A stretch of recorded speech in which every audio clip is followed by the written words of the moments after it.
Biomimetic dentistry is a mouthful of a word, but really what it comes down to is bioemulating, so biomimicking.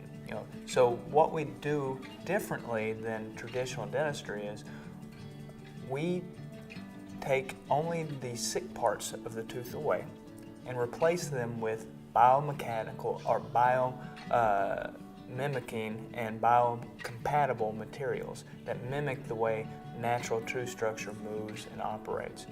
The difference in traditional dentistry is we didn't have those materials, we didn't have those techniques to minimally take away, so it was more of amputation dentistry. My patients love biomimetic dentistry because it avoids a lot of the needs for crowns and root canals, so that means less dentistry. I've yet to see a patient that argues with less drilling and filling in their mouth is a bad thing. So that's why patients truly enjoy biomimetic dentistry. But really it comes down to you get to keep more of what you have.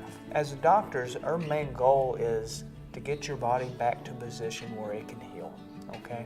And we're able to change the environment of the tooth to where it can heal. If you've been told that you need a crown or cap and root canal, you really should seek a second opinion with a biomimetic dentist to see if there is an alternative to that root canal or crown. There might be a less invasive way to treat that tooth.